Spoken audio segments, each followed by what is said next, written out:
Então, vamos continuar orando em espírito. Letra F, da unidade 2. Eu não estou citando a página porque o meu material é outro, não é o seu. A origem da alma. É claro que eu estou incluindo também o espírito. A alma e o espírito. A origem da alma está em Deus. E colocamos referências bíblicas. São muitas, muitas. Só que aqui eu coloquei referências que são referências incisivas. E vamos tomar duas dessas referências. Simples leitura. Mas essa simples leitura, orando em espírito, elas transmitem riquezas do conhecimento bíblico. Gênesis 2 e versículo 7. Logo nos primeiros capítulos. E formou o Senhor Deus. Veja, quando se trata agora de formar, o nome de Deus se revela de maneira diferente. Você tem pensado nisso quando você estuda a Bíblia? Que tal, na próxima leitura, nós estamos ainda em fevereiro? Nós estamos ainda em fevereiro, né? Ainda na primeira quinzena, propriamente dita. E eu acredito que os alunos da EBO são leitores anuais da Bíblia. Portanto, é época ainda de falar isso.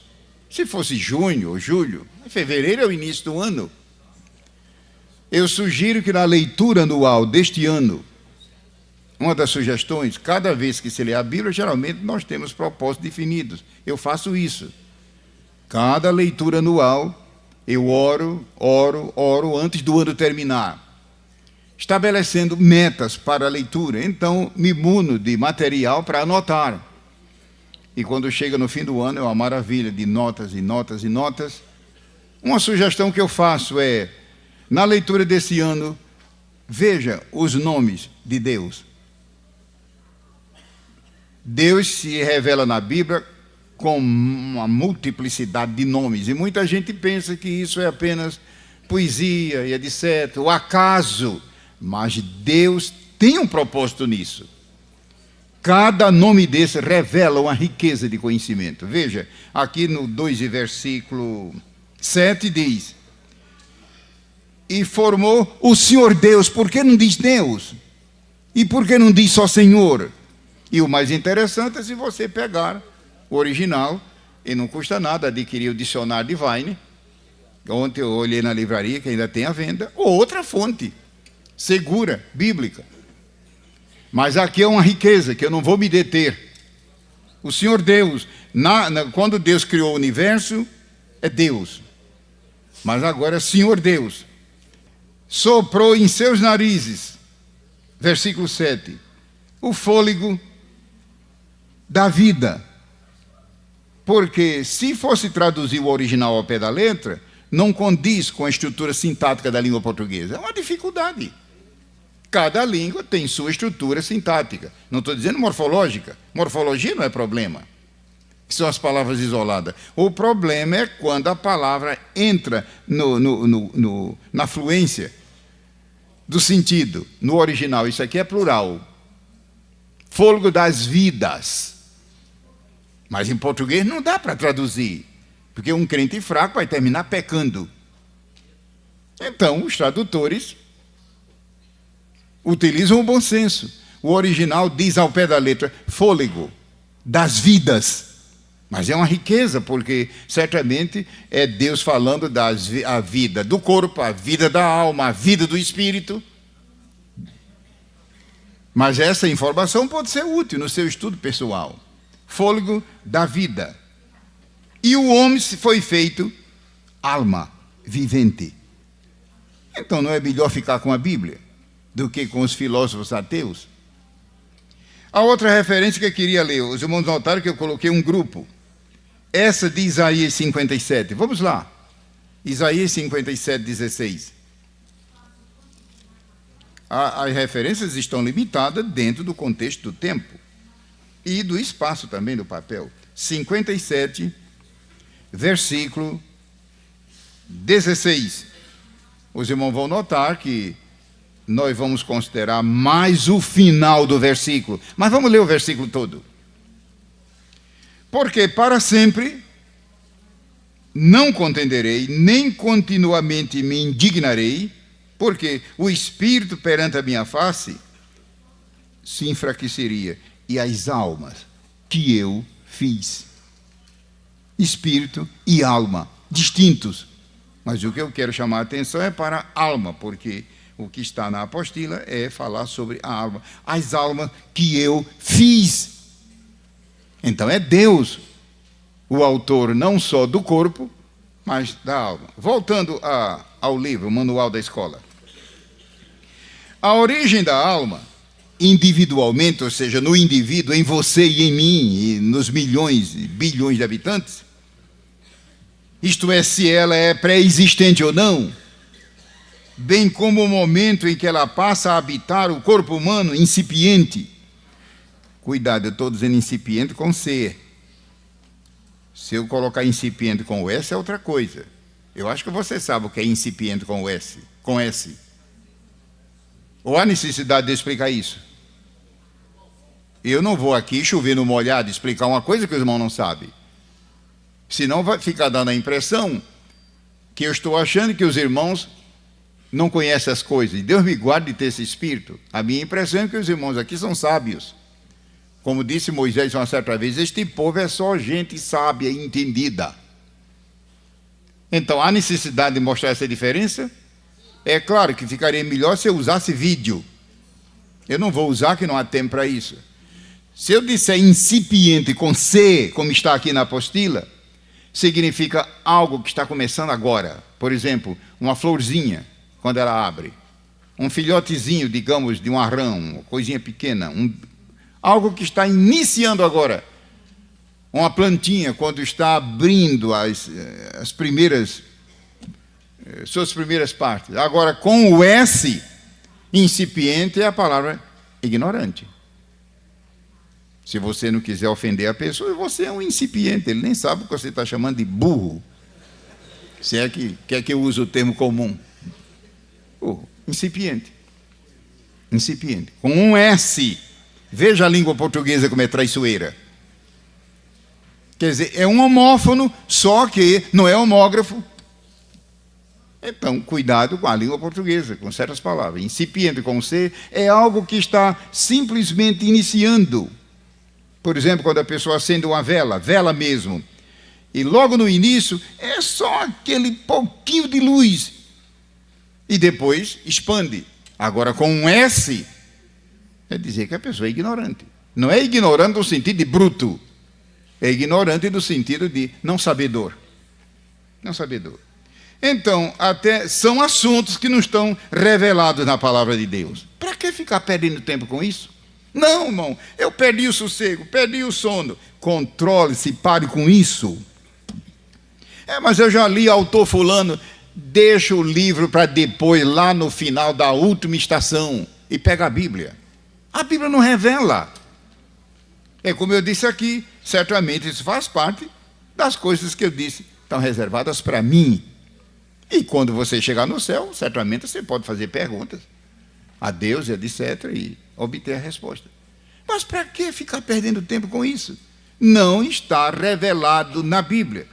Eu coloquei aqui várias referências, que muita gente só conhece Deuteronômio 29, 29, mas veja que tem mais referências paralelas, aonde Deus diz que é muita coisa na Bíblia, que está reservada para Ele. Ele só fez dar um ligeiro lampejo. Eu acredito que você está acostumado a dirigir veículo, e ou de dia ou de noite, às vezes você dá sinal de luz, quer chamar a atenção, ou qualquer coisa, ou o veículo da frente. À noite ainda é mais importante, é um sinal de luz que Deus dá. Mas, pelo menos Deus está dizendo, olha, o assunto existe, etc. Letra G. A unidade da raça humana sobre a terra. E coloquei Gênesis 1, 26, 28. Aonde Deus diz que a descendência de Adão povoe toda terra, sobre a terra, uma só raça. E vamos tomar uma dessas referências, a Bíblia é soberana. Vamos tomar essa referência das muitas, das várias que eu coloquei aqui, vamos tomar essa de Gênesis capítulo 9, versículos 18 e 19. Então, muna-se da Bíblia agora. Os irmãos estão vendo que os nossos bancos aqui não são como cadeira acadêmica, que você pode usar a cadeira para colocar num lado a Bíblia, no outro. Você tem que, como se diz, quebrar o galho aí, assentado como está, ter o material do lado. A cadeira acadêmica é bastante prática e versátil, mas o banco é mais simples.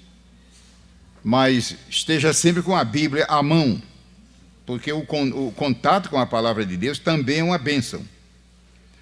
Gênesis 9, 18 e 19, já é bem à frente do livro de Gênesis. O versículo 18 diz: e os filhos de Noé, os irmãos estão vendo que já é após o dilúvio, e os filhos de Noé, que da arca saíram, foram Sem, Cam e Jafé. Cam é o pai de Canaã. 19. Estes três foram os filhos de Noé, e deste se povoou toda. Não é melhor ficar com a Bíblia? Mas há uma raça não sei o quê, e o povo preto de onde veio, e não sei o quê, e a raça amarela, e a raça mesclada e não sei o quê. Toda a raça humana veio de um casal, Adão e Eva. A Bíblia disse, está dito. Então, nós estamos já no capítulo 9 do livro de Gênesis. Os irmãos já notaram que o livro de Gênesis são 50 capítulos. E os irmãos já notaram que só 10 é que tratam das origens de tudo. Você já prestou atenção a isso? E isso não é obra do acaso. Foi Deus que com a sua mão controlou. 50 capítulos. Só 10 é que tratam da origem de tudo. E os 40? Os 40 tratam de um assunto só. Então, o livro de Gênesis nos ensina duas grandes lições em estudo bíblico. Que a Bíblia, a palavra de Deus, ela tem duas faces. A Bíblia é una. É como uma mão, que se você fizer isso, você vê esse lado. Mas se você fizer isso, você está vendo esse lado. Ou, por exemplo, uma porta, que se você está de fora, vê um lado, mas quando você entra, vê o outro de dentro. A porta é uma só. E quais são os dois lados? Para estudo bíblico, a Bíblia como livro do Senhor, aquilo que a gente chama na ciência de bibliologia. E existe o outro lado da Bíblia, que é a Bíblia como a mensagem do Senhor. A mensagem. E como mensagem, o forte mesmo é doutrina. O grosso, o forte é doutrina. A Bíblia como o livro do Senhor, o livro santo do Senhor. E lá se vem, é quando foi escrita, e o cânon, e quantos capítulos, e quantos livros. Tem crente na igreja que sabe isso de uma maneira maravilhosa. A história da Bíblia, o cânon, como se formou, e quantos capítulos, e quantos versículos, e etc. E homens, quantos homens, e rios, e montanhas, e etc. E cemitérios, e cidades, e continentes. E a história de Abraão, a história de José, a vida de Davi, a história de Paulo, a vida de Cristo. Isto é a Bíblia como livro. É maravilhoso. Você tem cuidado disso? De estudar a Bíblia como o livro do Senhor. É maravilhoso. Mas lembre-se, a Bíblia como livro é um lado. E existe a Bíblia como a mensagem de Deus para mim hoje, 2005. Já pensou um crente ler a Bíblia e ler, estuda e tudo, como se ela fosse apenas um livro histórico? Não, meu irmão. A Bíblia é a mensagem de Deus para hoje, agora. O que é que ela diz para mim agora? O livro de Gênesis, eu tomei Gênesis, mas eu podia tomar Mateus, por exemplo. Veja, dos 50, só 10. E os 40? Os 40 tratam da mensagem de Deus para mim hoje. E eu estou vendo aqui os irmãos com os olhos meio arregalados. Você nunca estudou isso? A Bíblia toda, por exemplo, o livro de Atos dos Apóstolos. Qual é a mensagem de Atos como livro? E qual é a mensagem para mim hoje, o livro de Atos, como a mensagem de Deus para mim agora? Faça isso quando você estudar a Bíblia. Senão, ela continua sendo uma bênção, mas apenas como história, como o livro do Senhor, inspirada por Deus. Voltando, imagine se houvesse tempo para a gente pegar pelo menos o Pentateuco, ou pelo menos os 4 evangelhos, para dar um exemplo. Mas eu posso, quem sabe, num minuto, 2 minutos, tomar, por exemplo, o Pentateuco. Qual é, não como livro, como o livro, principalmente, trata das origens, mas como a mensagem de Deus para mim agora. São 40 capítulos. E a mensagem do livro de Êxodo para mim hoje? Ué, mas Êxodo não é coisa da lei, isso aí é parte da Bíblia como livro, o livro do Senhor. O livro do Senhor. E a mensagem do livro de Levítico, a mensagem para hoje. E do livro de Números, a mensagem do livro de Gênesis, para mim hoje, é um povo chamado por Deus. Deus chama. Do capítulo 11 até o 50, é essa a mensagem para hoje. Um povo chamado por Deus. Deus chamou um povo, e lá se vai, o capítulo 11, o 12, o 13, o 20, o 30 e o 50, até o 50. A mensagem para hoje é que Deus chama. Deus certamente te chamou. Chamou para a salvação. Chamou para o seu trabalho. Chamou. Deus chama um povo chamado por Deus. E o livro de Êxodo, não como livro do Senhor, como mensagem do Senhor, um povo aprendendo com Deus. É esse o tema, como mensagem, o livro de Êxodo. Qual é a outra que você encontra? Um povo aprendendo. O povo ficou no Egito uns 400 anos, não aprendeu nada. Lá só tem idolatria. E já viu que o livro de Êxodo é só Deus ensinando, mas ensinando o tempo todo a outorga da lei, e lá se vem aquela riqueza do tabernáculo.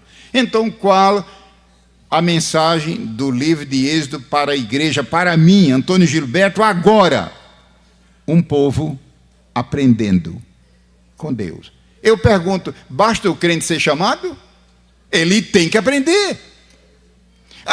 Graças a Deus que eu sou chamado, Deus me chamou para a salvação, como eu falei ontem à noite, aqui na mensagem, no culto. Deus chamou, além da salvação, é claro que Ele chama também para ser santo, Ele chama também para servir, Ele chama...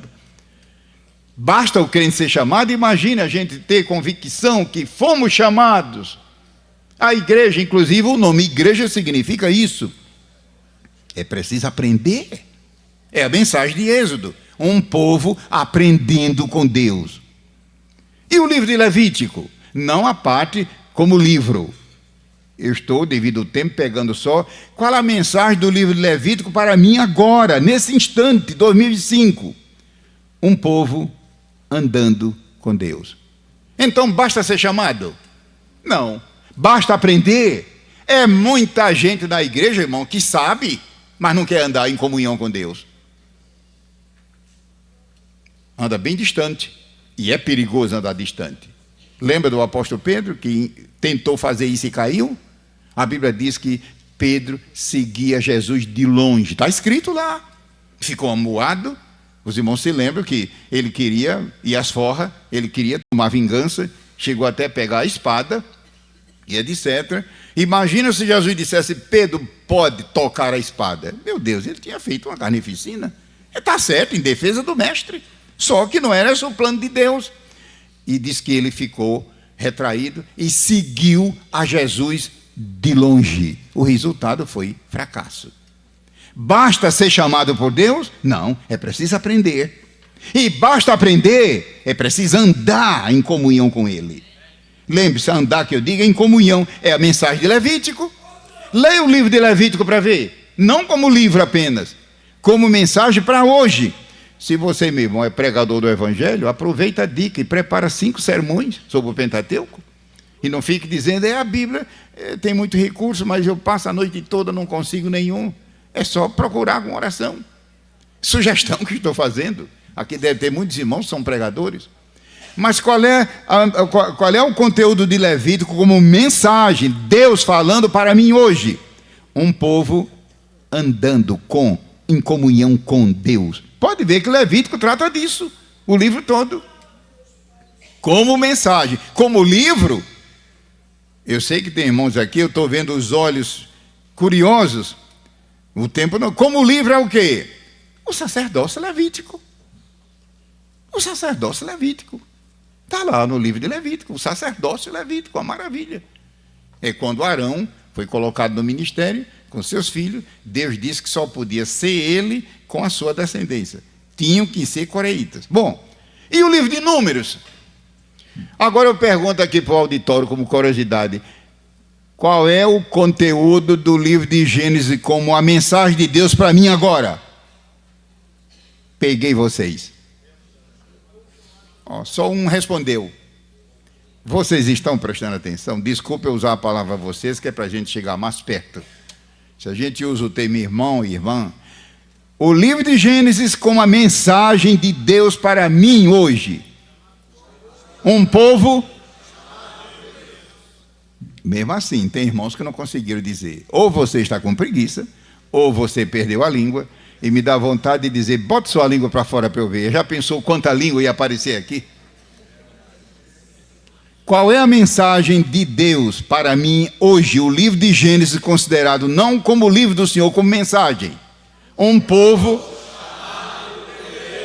E o livro de Êxodo?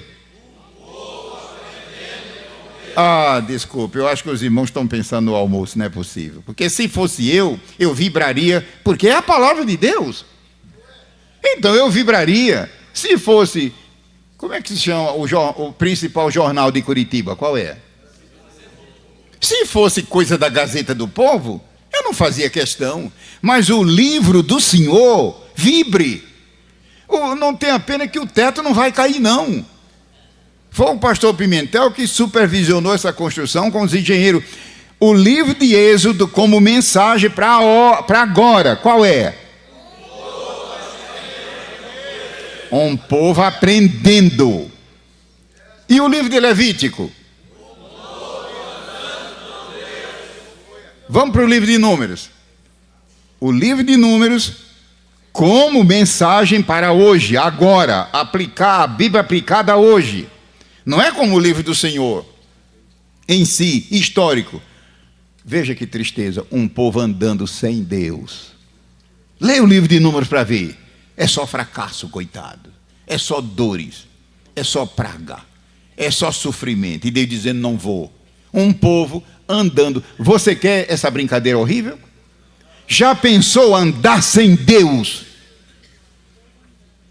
Então, repetindo, Gênesis, um povo chamado por Deus. E Êxodo, um povo aprendendo com Deus. E Levítico, um povo andando ali juntinho, em comunhão. E Números, um povo andando sem Deus. Meu Deus, é pavoroso. É só morte, intriga. E outra coisa, erraram o caminho, se perderam no deserto e ficaram dando volta, sem sair do lugar. Tem alguém nessa situação, espiritualmente?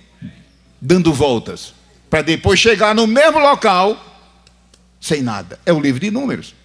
Um povo andando sem Deus.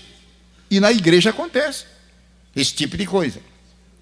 Deuteronômio. Eu estou dando apenas uma ideia de quando você estudar a Bíblia, ver esses dois lados. A Bíblia como livro do Senhor.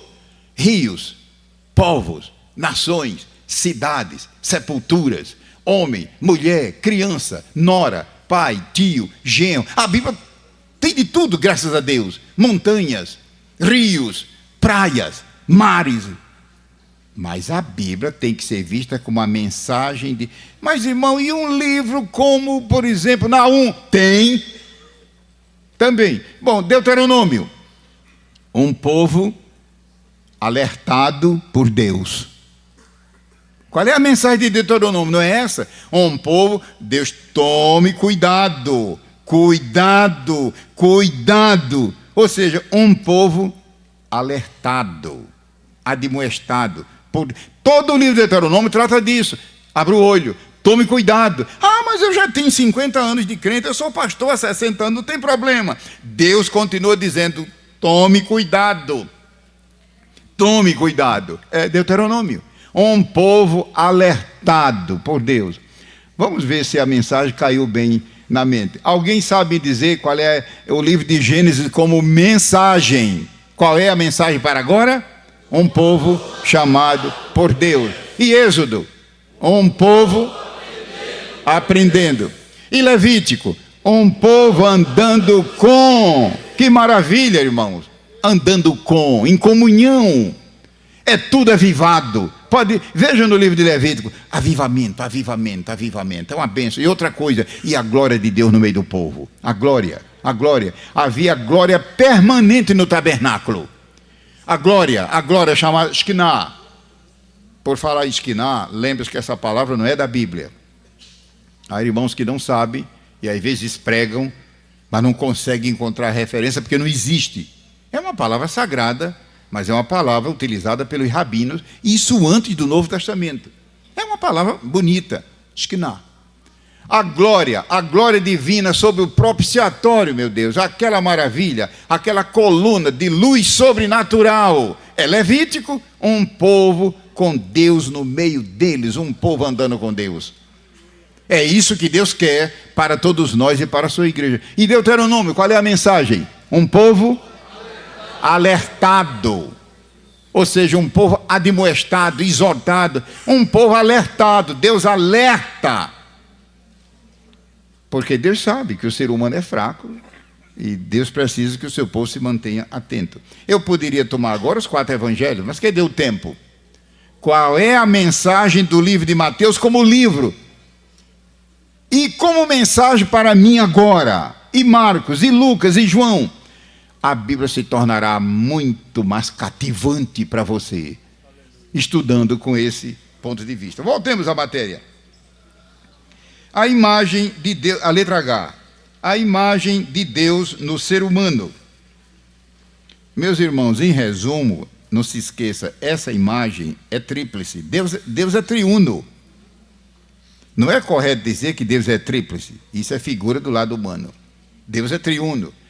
Mas o ser humano, ele é tripartite, é tríplice. Essa natureza. Letra H. Eu coloquei várias referências e é difícil aqui escolher uma delas, porque todas são muito importantes. Tanto essas do Novo, como as do Antigo Testamento. Mas vamos tomar. Vamos tomar Gênesis 5 e versículo 1. Está aí na apostila a indicação da referência. E depois vamos tomar uma do Novo Testamento, porque todas elas são muito importantes. Gênesis 5 e versículo 1. Este é o livro das gerações de Adão, no dia em que Deus criou o homem, à semelhança de Deus o fez.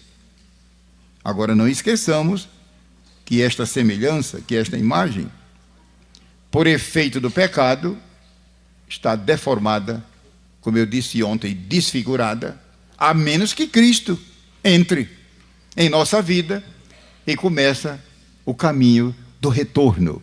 É uma bênção. Então é uma hora da gente perguntar: quanto eu tenho em mim de natureza divina? É hora do crente diante de Deus falar isto. Alguém lembra daquela referência lá de 2 Pedro? De que nós somos participantes da natureza divina. Natureza. Participante. É um termo instrutivo. Ou seja, será que eu tenho 2%? 5%? Quanto? Da maneira que eu sou, e da maneira que eu vivo, e da maneira que eu ajo, e da maneira que eu faço.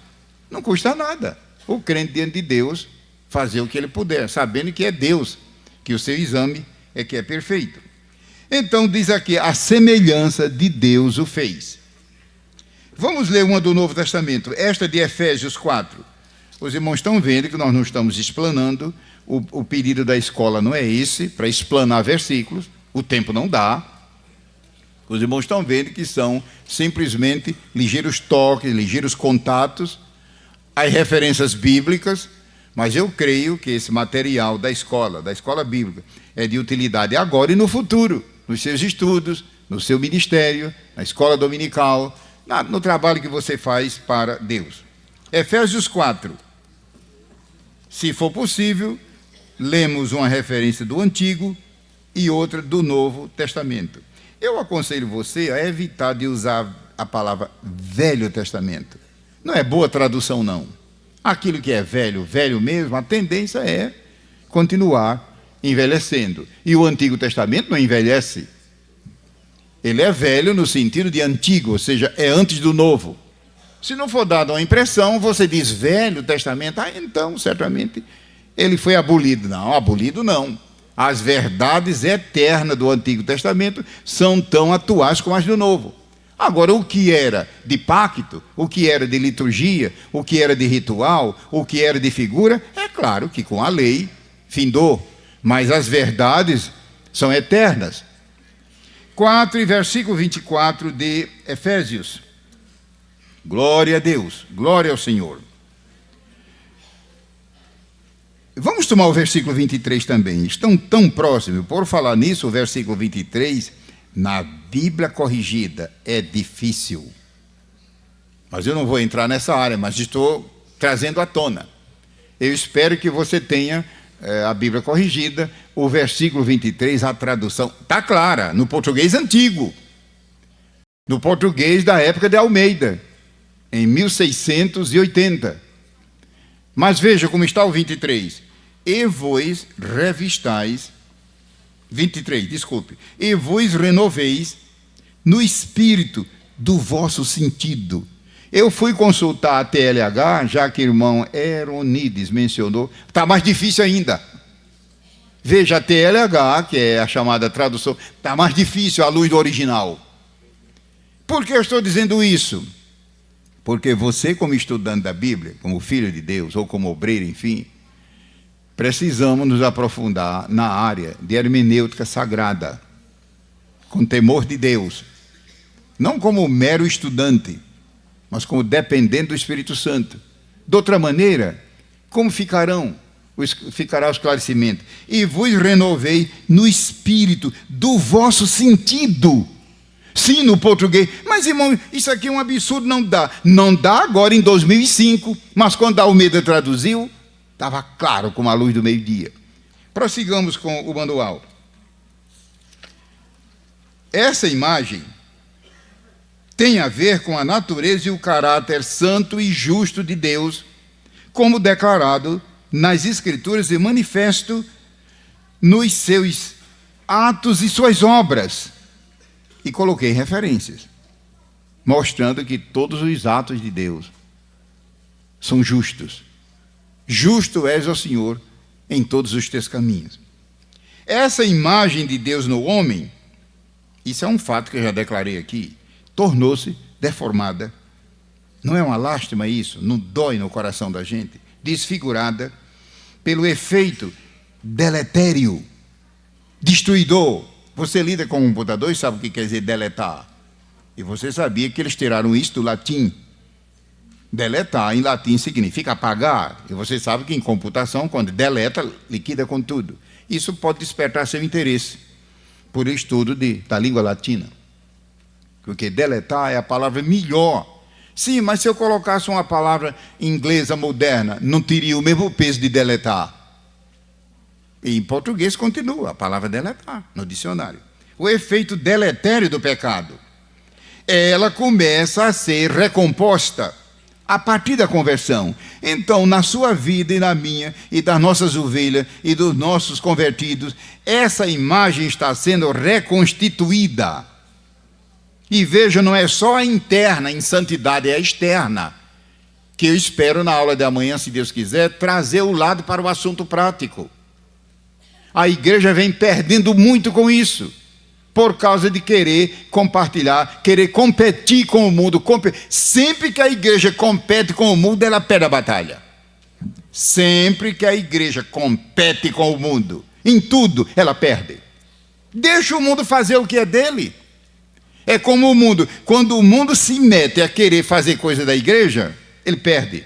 Mas isso dificilmente acontece, como no caso da morte de João Batista. É sempre a igreja que, quando perde o avivamento, ela quer competir com o mundo, inclusive no comportamento.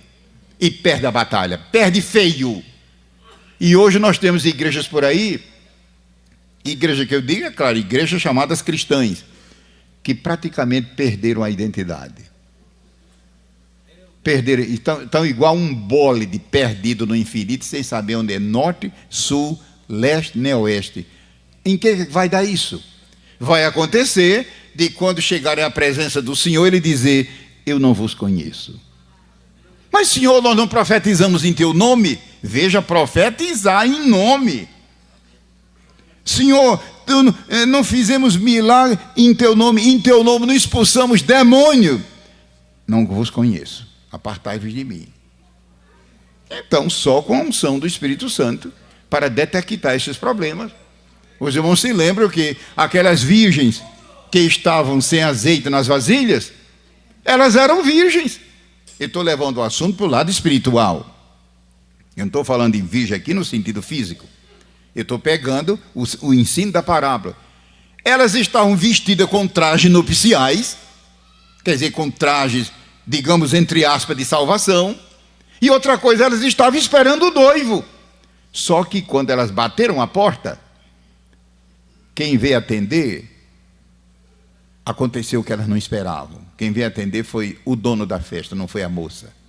Se fosse a noiva, ela teria dito: vocês chegaram com atraso, faz de conta que ninguém sabe nada, entra aqui, entra depressa. Porque aqui no Brasil se dá jeito para tudo. Vamos ver aqui no Brasil dá um jeito, aqui se acomoda tudo. Esse negócio vem desde a colônia, e é uma das pragas que arrasa com o Brasil. Dá jeito para tudo, entra. Mas, meus irmãos, para tristeza delas, quem veio atender a porta foi o dono da festa, o noivo. Olhou para elas e disse: não vos conheço. E fechou a porta. Acabou essa conversa. E isso vai acontecer daqui a pouco, quando Jesus vier. Vai acontecer. É muita gente, irmão, que você hoje bate no peito, bate na mesa, só falta soltar foguetão e dizer: vai para o céu, e você não vai encontrá-las lá. Como também pode acontecer o contrário, gente que você nunca pensava entrar lá, porque você está julgando com o seu padrão. E Deus julga pelo padrão dele. Nós vamos ter surpresa de pessoas que usam o quê? Fulano. E vai encontrá-lo lá. Mas eu quero pegar o outro lado.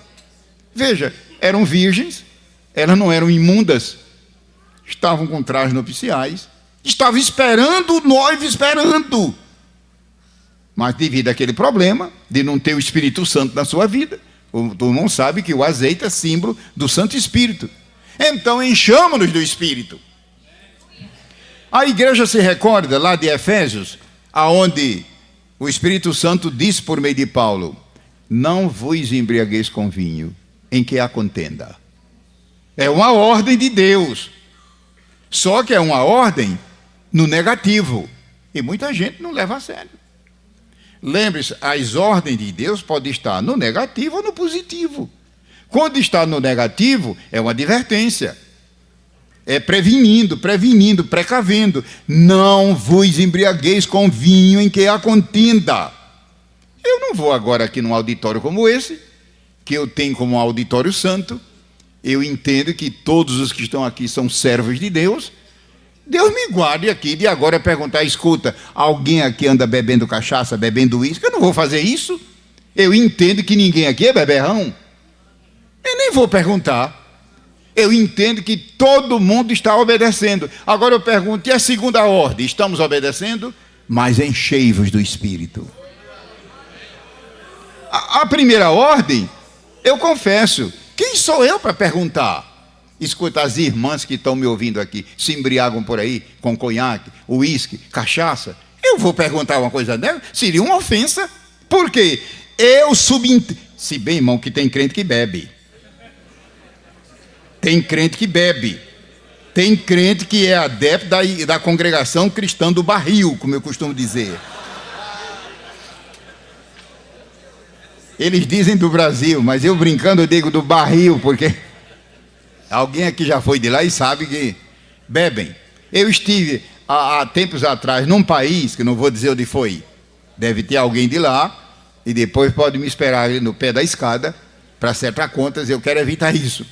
Mas eu estive num país há pouco tempo, aqui nas Américas, não vou dizer aonde, que o pastor,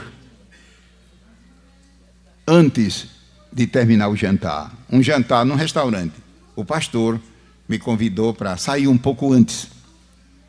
Era um jantar oferecido pela igreja, eram muitas mesas, não vou dar detalhes. Só que eu fiquei curioso, porque o pastor, que era o hospedeiro, ele disse: irmão Gilberto, eu lhe convido para agora, logo que a gente terminar a sobremesa, se o irmão aceitar a sobremesa, etc., saiamos, e depois ele explica a razão. E de qualquer maneira eu fiquei curioso. Ou seja, continuou ainda o banquete. Encurtando a história, uma porção de pastores saíram levados em macas, bêbados. Pastores bêbados. De pé não aguentava, caía. Homens e mulheres bêbadas, mulheres. Eu não vi, mas depois soube da história, porque o pastor lá fora disse: meu irmão, vocês no Brasil certamente não enfrentam isso, mas a nossa igreja aqui precisa, ele dizendo, precisa de um avivamento do Espírito, aqui nas Américas, não vou dizer em qual país, um avivamento. Ele disse: então, muitos daqueles colegas nossos foram trazidos em padiola, em maca, bêbados. Eu não vou fazer essa pergunta aqui em Curitiba, Deus me guarde, eu entendo que os irmãos aqui, ninguém mexe aqui com álcool, mas eu pergunto: e o segundo mandamento? Que foi: enchei-vos do Espírito. Mas eu tenho, ter não é ser cheio, ter é o Espírito habitar, e graças a Deus que ele habita na igreja, ele habita no crente. Toda criatura nascida de novo, nascida pela fé, nascida pelo Evangelho, aquilo que Jesus disse: quem não nascer da água e do Espírito, enfim, o Espírito habita. É o maior privilégio da igreja do Novo Testamento. Jesus disse: e quando ele vier, habitará convosco, estará em vós. Mas ser cheio, não, ser cheio é outra coisa, ser cheio é outra dimensão. Então, esta manhã, estamos cheios. Ora, se Deus diz cheio, mas é porque ele pode encher. Se Deus diz encher, e os irmãos já notaram que não é um convite: meus servos, minhas servas, minha igreja, se for possível, encha-os. Não, lá diz enchei-vos. Veja que é um imperativo. Ora, Deus não ia jamais dizer isso, meus irmãos, se Deus não quisesse, não estivesse pronto para encher. Mas você sabe que nem todos nós estamos cheios. Nós às vezes nos contentamos com um pouco, uma gotinha, mas o plano de Deus é que nos enchamos do Espírito, enchei-vos do Espírito. E quando isso acontece, essa imagem espiritual começa a voltar. Voltando aqui à leitura. 2 Timóteo 3,18. Então, na aula passada eu disse que, na aula seguinte, se fosse possível, mencionaria alguma coisa dessa gloriosa imagem de Deus. Você sabe que é imagem no sentido moral, mas é só moral? Quando nós estudamos a Bíblia direitinho, aquilo que Deus disse em Gênesis, feito à nossa semelhança, ou como diz em Efésios 4, essa imagem é primeiramente moral. Deus é perfeitamente um ser moral, no sentido absoluto. Só que essa moralidade humana, o pecado arrasou com ela. E se o crente não tomar cuidado, ele também se arrasa. Efésios 4 trata disso de uma maneira admirável. Porque uma das coisas que está nessa moralidade da imagem de Deus no homem é um termo que o Novo Testamento, em Almeida, chama de sentimento. Só que é difícil na Bíblia de Almeida. Difícil para hoje, em 2005. Na época que a Almeida traduziu, modesta parte, nós conhecemos, inclusive, as glosas que estão lá nas cópias dos originais. Hoje a palavra moderna é vergonha. A Bíblia de Almeida diz sentimento. Agora, é claro, depende da referência. Temos que ser cautelosos. Mas quase sempre, como está em Efésios, é vergonha. Hoje, até dentro da igreja, muitos crentes perderam a vergonha. O lado feminino, o diabo tem trabalhado e enganado muita mulher. E homem também. Perderam a vergonha. A vergonha em todo sentido. A vergonha faz parte da moralidade. A Bíblia de Almeida diz, não sei o que, perdeu o sentimento.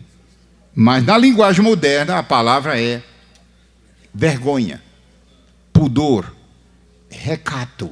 E não é só o lado feminino, não. É o lado masculino também. Então, a imagem de Deus no homem é primeiramente moral. E essa imagem moral envolve sentimento, que na linguagem moderna é vergonha, recato, respeito. Mas é só moral? Essa imagem de Deus também está na consciência. Aquele assunto que falei de manhã cedo. Estudar a consciência na Bíblia. O que é a consciência? A consciência faz parte da imagem de Deus no homem. Agora, como é que está a nossa consciência hoje? Depois de tantos milênios de desobediência e rebeldia. É tanto que a Bíblia fala de consciência cauterizada dentro da igreja. Está lá em Timóteo. Deus tenha misericórdia de nós. Agora, meu irmão, lembre-se, a consciência não é juiz. Mas eu não faço, eu faço isso porque a minha consciência não diz que é cuidado, que isso é traiçoeiro. Deus nunca colocou a consciência para ser juiz. Eu faço de acordo com minha consciência. Errado. A consciência tem que ser ativada por duas coisas. Ativada pela Bíblia e pelo Espírito. A consciência, a minha e a tua, tem que estar ativada, dinamizada, por isso aqui e pelo Espírito. Mas a minha consciência não diz nada. Eu não acho que está errado. Todo mundo diz que eu estou errada. Eu não acho. Significa que a pessoa perdeu o sentimento espiritual. E é ultra perigoso, é ultra perigoso.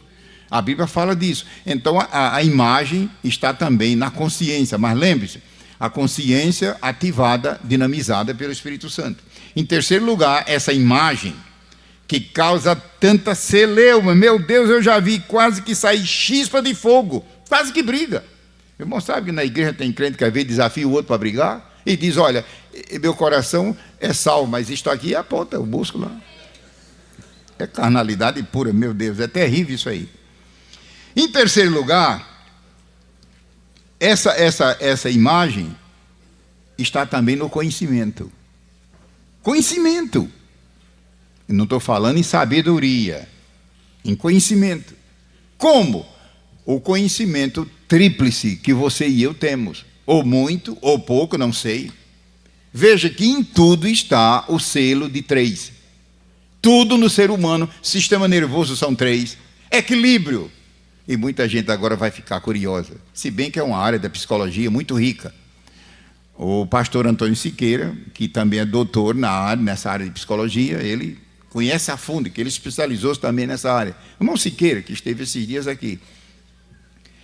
Você e eu, geralmente, entendemos que quando nós ficamos assim em pé, e sem cair, é porque as duas pernas sustentam, não são 2, são 3. Existe uma invisível, psicológica. Psicológica, é tanto que se você tiver problema psicológico, você é um desequilibrado. Nós ficamos em pé fisicamente, e veja, graças a Deus, não tem problema de cair, porque a pessoa e você pensa que é por causa das duas pernas. Na realidade, há uma terceira invisível, que é psíquica. Forma um triângulo. Então, tudo no homem é tríplice. O cérebro também são 3. E lá se vai, 3 divisões. Sistema nervoso são 3. Tudo à base de 3. Os componentes são 3, espírito, alma e corpo. Deus imprimiu o selo dele, e é tanta gente hoje que quer apagar este selo. E qual é esse tríplice conhecimento que o ser humano tem? Ou mais, ou menos, e às vezes nenhum. Porque a pessoa pecou tanto que apagou. Você sabe que tem gente que quando Jesus salva, a pessoa já estava praticamente dentro do inferno e Deus arranca de lá. Há mulheres e homens que quando Deus os resgata, Era só mais um segundo e caía dentro do inferno, de tanto pecado. E Deus os traz de lá e os transforma e coloca na sua casa. É uma maravilha. Mas se é uma pessoa mais ou menos normal, qual é esse tríplice conhecimento? Nós, se formos mais ou menos normais, antropologicamente, temos o conhecimento de nós mesmos, só o homem tem. O gato, por exemplo, não tem. O gato é muito inteligente, o cavalo, não sei o quê, mas ele não tem conhecimento dele. Nem vai dizer uma bobagem dessa. Mas nós temos autoconhecimento. Isso é prova da imagem de Deus. Segundo, nós temos conhecimento também de Deus. De Deus. É claro que há pessoas que é quase que nada, mas de qualquer maneira, quando erra, até o índio lá, ou um aborígene, lá no fim do mundo, quando faz uma coisa errada, lá dentro uma coisa acusa. Então, conhecimento de Deus, a lei moral de Deus. E tem conhecimento do meio ambiente. O cavalo, por exemplo, não tem nenhum animal, nem ave conhecimento do meio ambiente. Ele vive no meio ambiente, mas não tem conhecimento. Então, o conhecimento humano é tríplice: conhecimento de si mesmo, que é uma bênção, o conhecimento do meio ambiente, que é uma bênção também, e o conhecimento de Deus, que varia muito, né? Eu estou dizendo natural. Natural. Em quarto lugar, essa imagem de Deus no homem é refletida na linguagem. Deus fala. Deus fala. E Deus fala de muitas maneiras. Havendo Deus antigamente falado de muitas maneiras aos pais pelos profetas, nesses últimos dias falou pelo seu Filho. Deus fala. Se alguém não escuta é porque está surdo. Mas Deus fala. Deus tem falado. Deus tem falado aqui na escola bíblica. Se a pessoa não quiser ouvir, aí é diferente. Mas ninguém vai dizer que Deus não está falando. Não é só falando pela palavra. Não é só falando pelo ambiente repassado da presença de Deus, mas falando diretamente a cada um de nós. Aproveite. Falando através da palavra, através dos cantos, através da sua presença. Deus tem falado. Deus fala. E a fala humana, o dom da linguagem, é um reflexo da imagem. E aí vem uma pergunta: como é que nós usamos a nossa linguagem? Há também uma quinta manifestação dessa imagem, que a Bíblia diz imagem de Deus, semelhança de Deus. A razão, o raciocínio. Como eu disse há pouco, é a mais alta das faculdades humanas.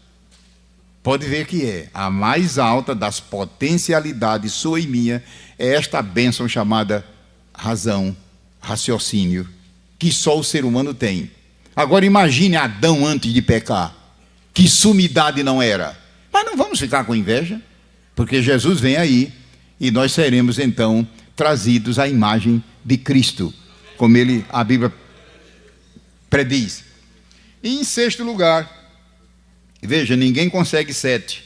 6 você sabe que é múltiplo de 3. Até aqui, os estudantes da Bíblia não conseguem 7. E de fato é impossível. E tudo isso reflete a triunidade de Deus, que é refletida no homem, na triplicidade dele. Livre-arbítrio. Livre-arbítrio. Livre vontade, o ser humano tem. Esse assunto eu falei esta noite, quando eu tratei rapidamente de predestinação bíblica. É uma das verdades gloriosas da Bíblia que nos enche de louvor a Deus. É a predestinação bíblica, a da Bíblia. A predestinação, segundo os teólogos, eu aconselho você a deixar em paz. E se puder sepultar com 7 metros de funduras, melhor. Sepultar. Vamos lá. Mas a bíblica, nós levantamos a mão para o céu e louvamos a Deus. Que desde a eternidade, Ele nos predestinou para ser conforme a imagem de seu Filho. Então, o livre-arbítrio é uma das evidências da imagem de Deus no homem.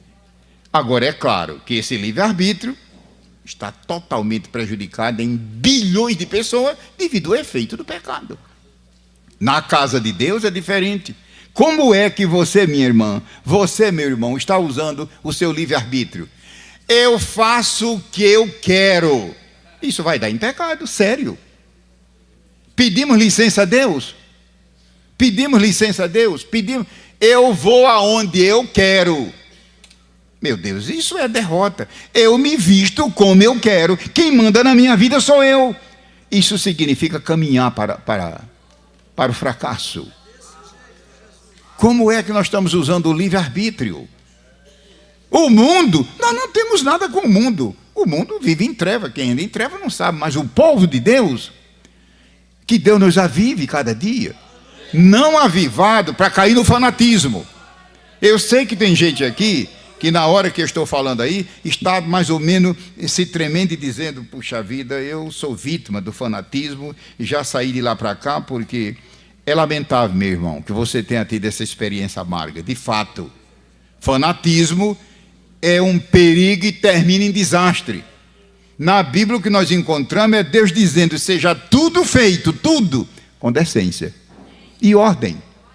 E tem crente que acha que quando Deus derrama poder, aonde estejamos, poder divino, poder real, poder divino, que isso significa desordem. Pode fazer desordem, ficar correndo, pulando, gritando, chiando, berrando, não sei o quê, aquilo outro, diz que é o fenômeno de Toronto, não sei o quê, e lá se vai, e ficando de cabeça para baixo, de pés para cima, lá se vai.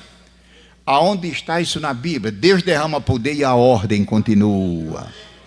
A ordem pelo Espírito, a ordem da parte de Deus, ela não inibe o poder divino. Ah, mas eu acho que inibe. Não, você está enganado. Deus é um Deus de ordem. Deus é um Deus de ordem. Eu me lembro quando estava no programa espacial, na época, os anos que fiquei lá na NASA, e é coisa que deixa a gente perplexo. E eu acredito, irmão, que nenhum cientista que eu digo com C maiúsculo, deixa de adorar a Deus. É impossível.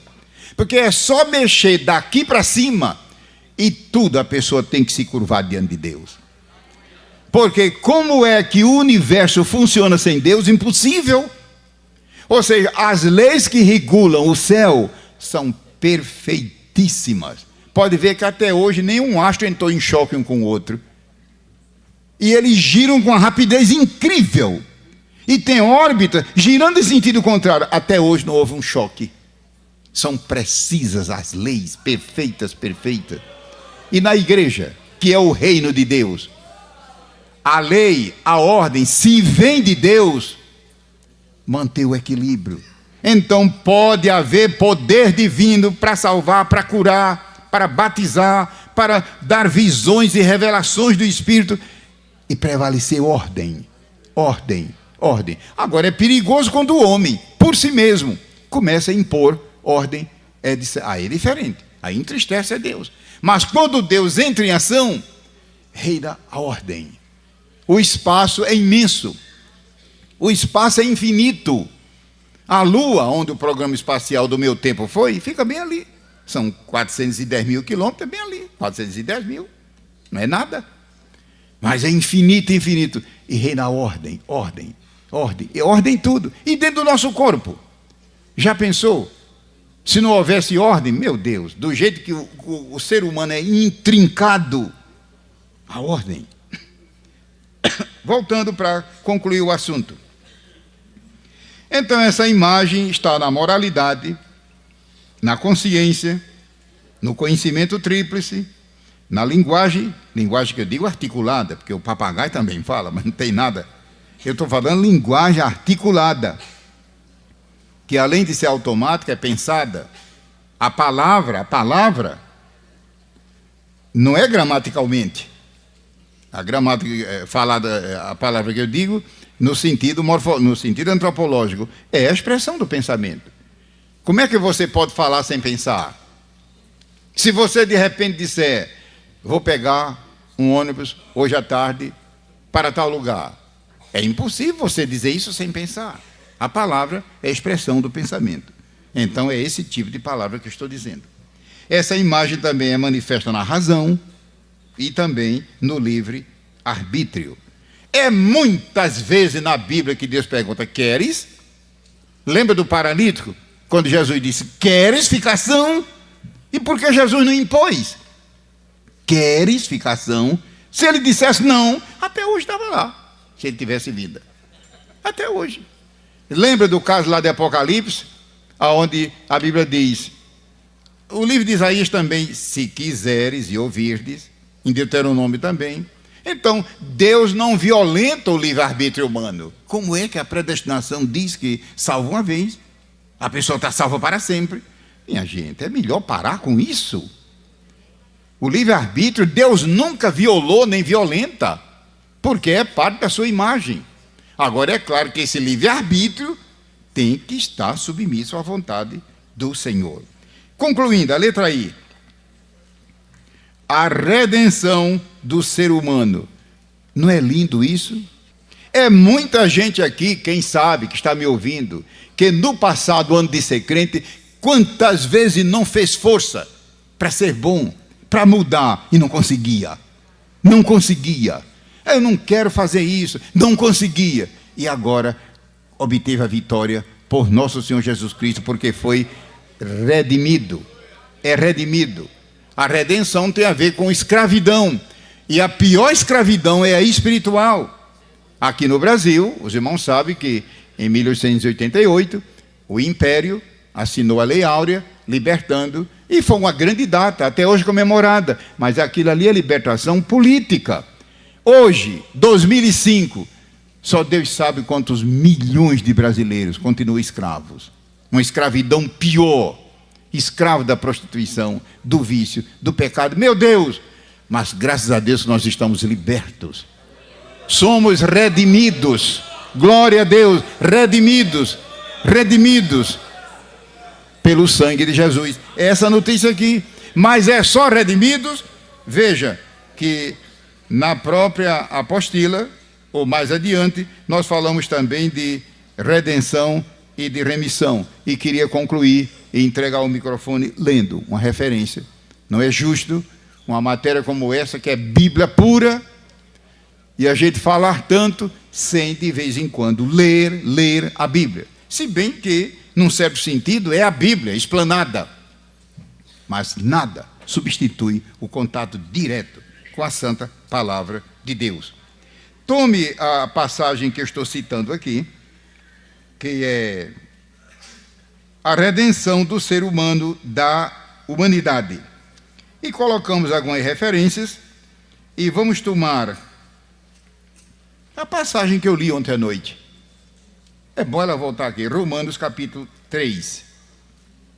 Há muitas outras, irmãos, em Efésios, em Filipenses, esta notícia maravilhosa, que Jesus não somente redime o pecador, mas também ele liberta por completo e perdoa seus pecados. Romanos 3.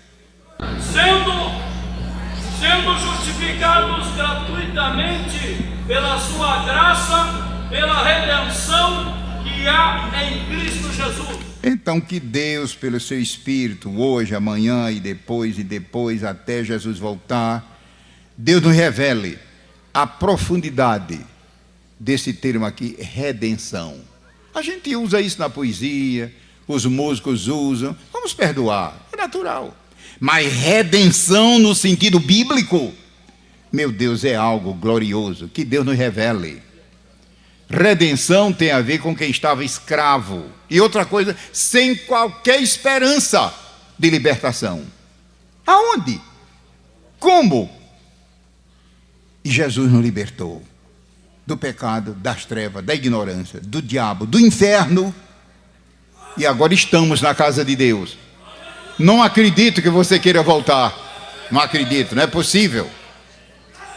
Vou pedir, meu irmão, que o irmão leia agora o versículo 25. Por favor. Ao qual 25. Ao qual Deus propôs para a propiciação pela fé no seu sangue, para demonstrar a sua justiça pela remissão dos pecados. Remissão, meu irmão, cometidos sobre a paciência de Deus. Remissão não é do pecador. Cuidado quando você pregar o evangelho. Remissão não é do pecador, é dos pecados do pecador. Nós tínhamos essas duas pragas em nossa vida. Nós éramos escravos e, além de ser escravo, tinha a condenação do pecado. É sério. Ou seja, perante o tribunal de Deus, eu e você estávamos liquidados. Sabe qual é a palavra que a Bíblia usa? Condenado. Condenado. Condenado. É o caso do versículo 25. Remissão tem a ver com pecado. Redenção tem a ver com o pecador. A obra de Jesus abrangeu as duas coisas. De uma só obra ele resolveu tudo. Tanto ele liberta, como também ele remite, que infelizmente é um verbo que a língua portuguesa aboliu, mas em teologia continuamos usando. Remitir, que não é remeter. Remitir, se você pegar um dicionário enciclopédico, lá está. Remitir é perdoar, é anular, é cancelar. Jesus tanto liberta o escravo da doença, do medo, do pecado, da morte, do diabo, do inferno, liberta com mão poderosa, como remite, ou seja, cancela, anula, perdoa, liquida, zera o pecado. Louvemos a Deus por isso. É o final dessa unidade, a redenção e a remissão em Cristo Jesus. E vamos pedir que a coordenação da escola reassuma e não esqueça que amanhã nós vamos unir essas duas unidades, a 3 e a 4, e com a graça de Deus completar o assunto.